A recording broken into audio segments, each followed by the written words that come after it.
Phil Davis, Ancestry Lands, ancestrylands.com. How are you, folks? We're going to get right into it today, and I'm going to talk to you about the complaints people have about their lives.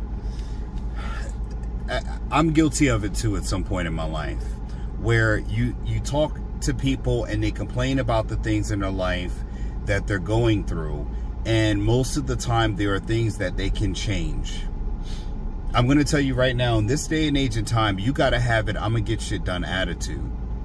Because if you cannot get shit done, it's only going to lay by the wayside and keep piling up and piling up and piling up.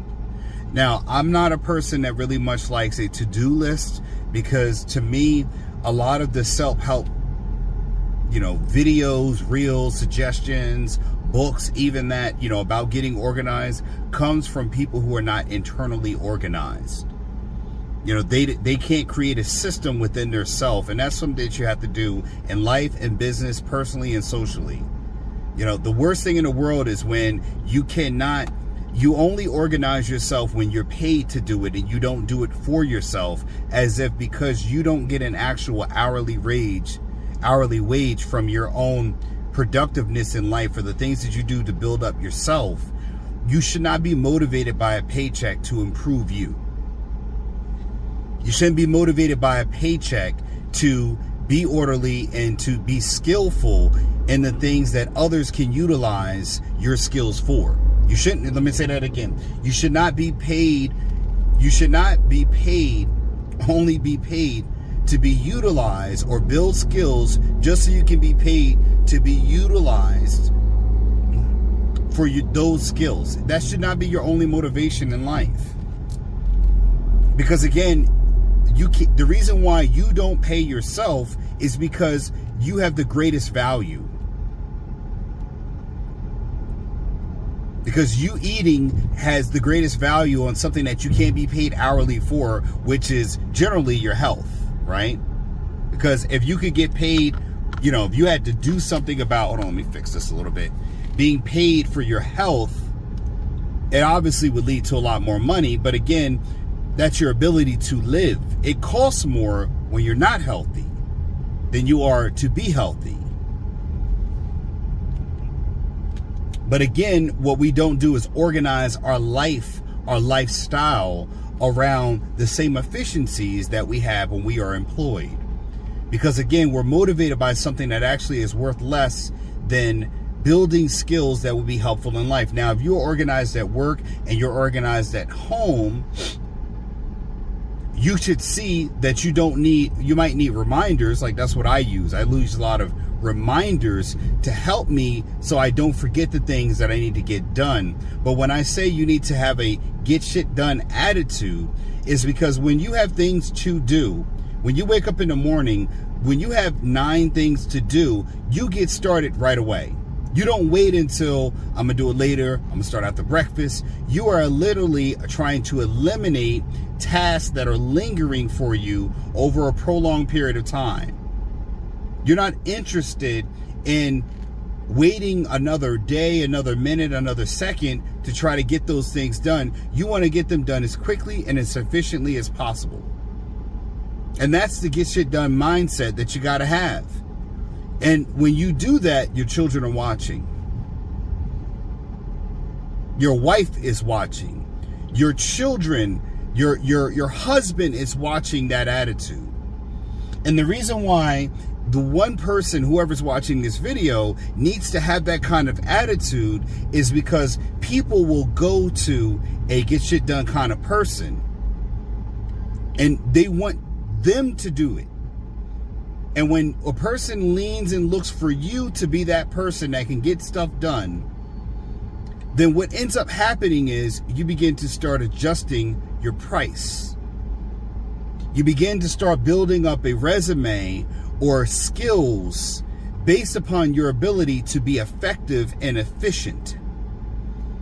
This will be based upon your ability to be able to take the task off, and when you're not around, they can see it's organized chaos, right?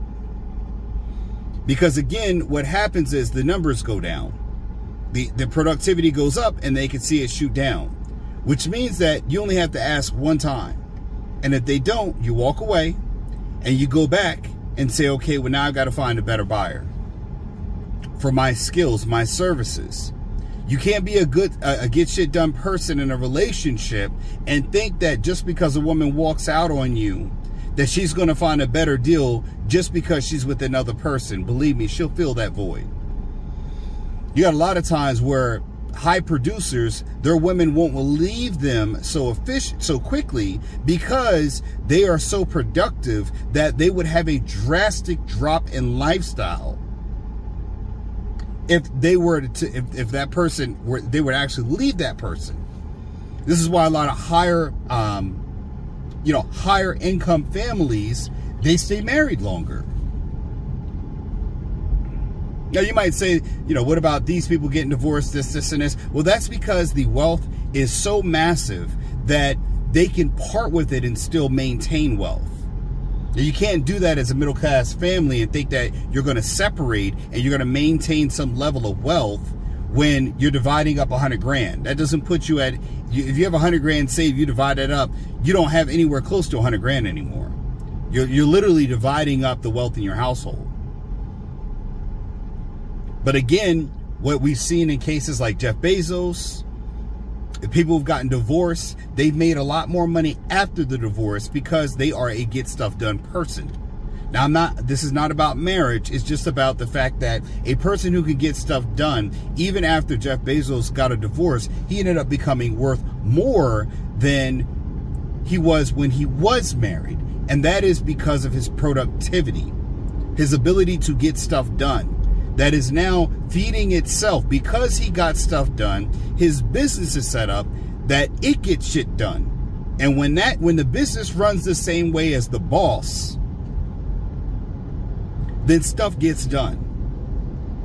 Which means that he doesn't have to worry about feeding it fuel in order for it to be productive. You put the right people in the right place, and you make sure that when you come in, people understand that what you're looking for is productivity and what has gotten done. You're looking for qualified outcomes. So what people are always going to bring you is what? Results. They're not looking for excuses, they're bringing you results. And even in your personal relationship, you got to be result oriented instead of excuse listening. In my household, excuses are something that I literally have no time for. And it sucks, but you have to be able to run your household like a business. You have to be able to run your household like you are in a corporate environment and you are the CEO of your household. Your children are your employees and your wife is your other board member.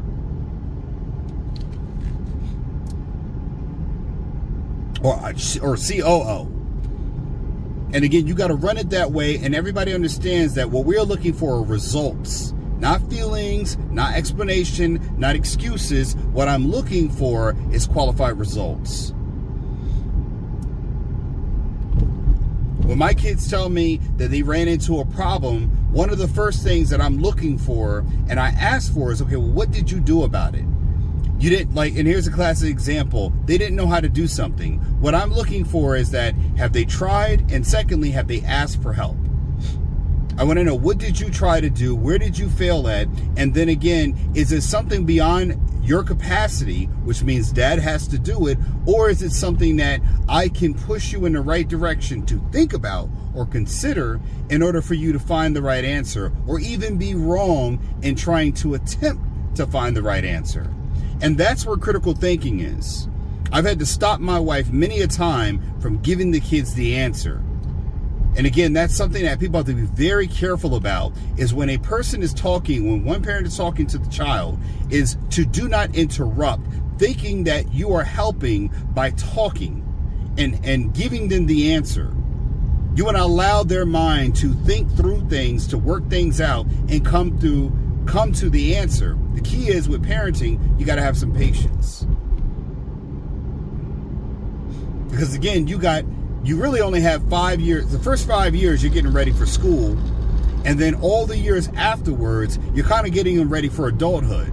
So really you got 13 years to really get the kid up to the point where they can go out for the rest of their lives and pretty much operate in an environment where they're expected to pretty much at 18 to be able to know the majority of, I either know how to do it or I know how to ask someone else or find the information and look for it.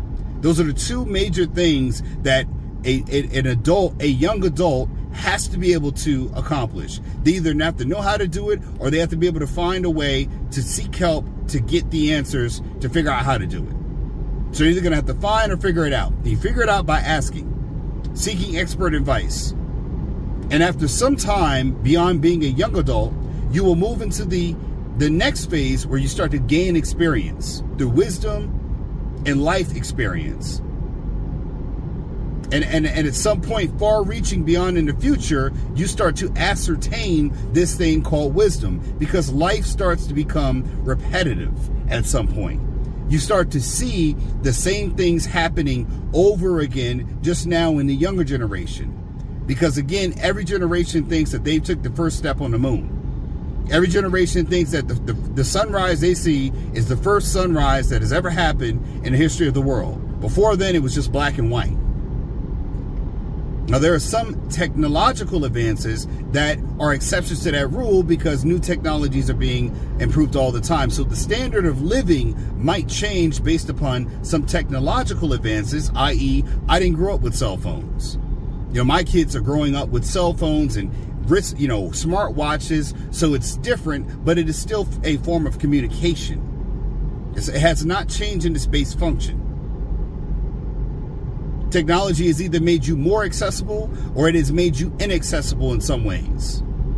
More accessible by I can reach you, I can speak to you through language translators and text messages and wrist-to-wrist, communication, but it might make you more inaccessible in the fact that you do not have good social skills.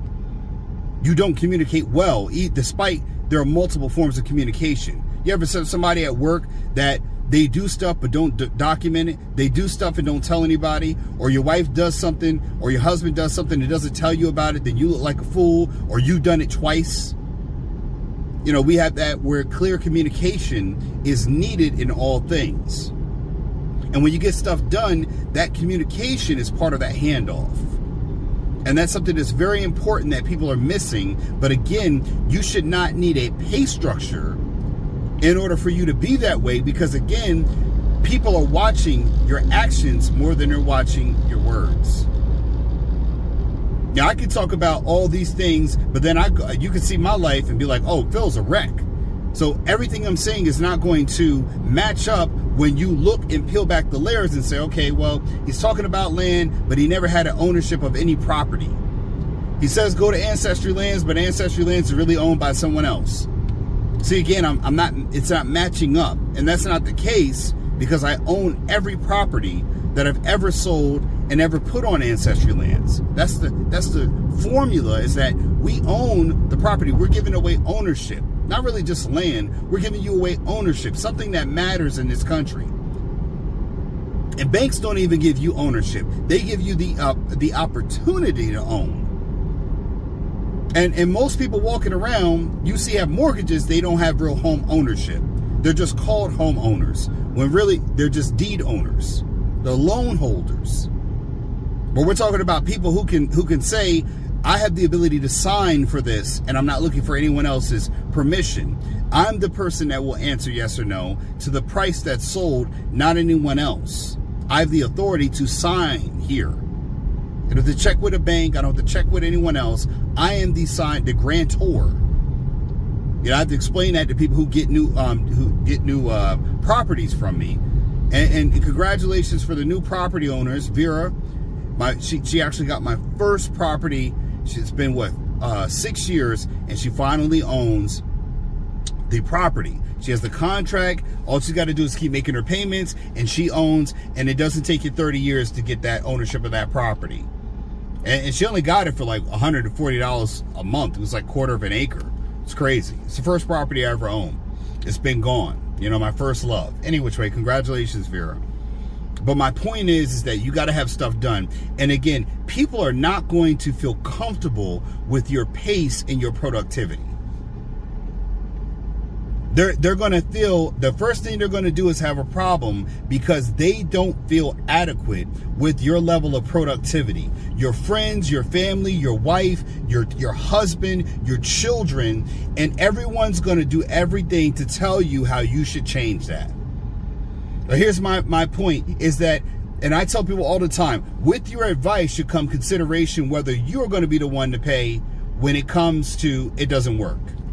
And a lot of times people are not there for when it doesn't work. They'll just give you the next piece of failing advice when that doesn't work. So again, I tell them all the time, please make sure your advice comes with the consideration that you're going to be here if it doesn't work. That when you tell me this and it doesn't work, you got that 10K that I lost out on. So then tell me, give me your advice. Because if you had to tell people, okay, anytime you give advice, and this was like a golden rule of advice, whenever someone gave you advice, they had to lose, when they would either keep or lose 10K. If that advice was right or wrong, you'd have a lot of people shutting up. You would. You have a lot of people not giving advice at all. They wouldn't open their damn mouth. They would shut it up because they would fear losing something that's valuable to them than you losing something that's valuable to you. But see, again, that just goes to show you that there's no skin in the game for them by giving you advice that will lead you to failure. Because it's easy to tell someone else whether they could be right or wrong, but when it comes to yourself, you want to be dead right, not dead wrong. Something I had a conversation with my wife. I said, you're willing to be dead wrong, and I'm not willing to be dead right. I don't need someone to die in order for me to be right. I would rather just be right. But you want it to be somebody's either dead right or dead wrong. And that's not how you got to live. That's ignorance. And that has to be attacked to get it out the way, because that's not a get stuff done attitude. And you have to have that attitude going into the world and this world these days, because again, when the money train stops and the government stops trickling out and giving, when they say, hey, we can't give as much now, when they tell you we don't got it as much as you can get it, then what do? You run out of options. You can't. You got to look to the people who have it. And again, they can name their price, or they can name their conditions by which what you got to do to match that money. Here's the reason why corporations are making so much more money. It's because, again, they have the power and control because they got it done. So now they can tell the employees, well, we're not going to pay the wages to keep up with inflation. We're going to pay ourselves. See what I mean? See where I brought all of that to? So you're looking about that because you won't compete. Because you won't take that organization, those organizational skills, and implement them into yourself. Because again, what they're going to do is they always give you these ladders when you're seeking employment to climb. It's a little bit of an ante, like I said before. They want to see if you're even interested in bringing value to yourself. And most people won't do it. They won't. So again, you have to bring those skills and get stuff done. Do you always need to climb a corporate ladder? No. I do believe that there's a place where corporations, or there will be a time of resurgence where corporations see they need to hire highly motivated workers who are wanting to get stuff done. And if they're not, then we're going to have a problem. Because again, you could put all the AI you want in place, but again, you still need physical people to do the work. The AI is not going to help you when you need an IV inserted at a plane at 30,000 feet. They had to call for a nurse, and I was the one who stood up. Now, you can have a robot bring you food all the time, but again, a robot can't do so much for you. Only so much. This is not a movie, and that's what people are figuring out. The movies in real life ain't not matching up, because we're bound by the real world laws. It's not all science fiction can become fiction. So that's all I'm going to say for today, folks. I hope you've been educated, enlightened, and entertained. Please make sure that you take the mindset of getting stuff done. Get shit done in life, man. Don't let other people lead you down their road to failure. because everybody wants you to take a detour. Phil Davis, go to ancestrylands.com, get yourself property.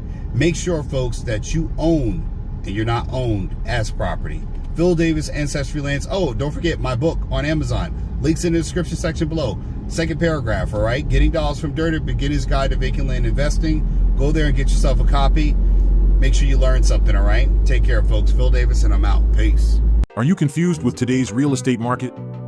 With high interest rates and overpriced housing, it can be hard to find something to own at the right price. Available on Amazon, Getting Dollars from Dirt by author Phillip H. Davis is a game-changing book that invites you to embark on a thrilling exploration of this often overlooked asset class. This book is your roadmap to unlocking the secrets of vacant land investment. Inside these pages, you will uncover the transformative power of vacant land as a wealth-building tool. Discover how to spot promising properties, assess their true value, and capitalize on market trends. From understanding zoning and permits to leveraging financing strategies, you'll gain the knowledge and confidence to make savvy investment decisions. With each page you turn, you'll gain a deeper understanding of the profound impact your investments can have on the world around you. Getting Dollars from Dirt is not just a guidebook, it's a call to action. Whether you're a seasoned investor or a curious novice, this book will empower you to tap into the immense potential of vacant land and embark on a journey toward financial freedom and a brighter future.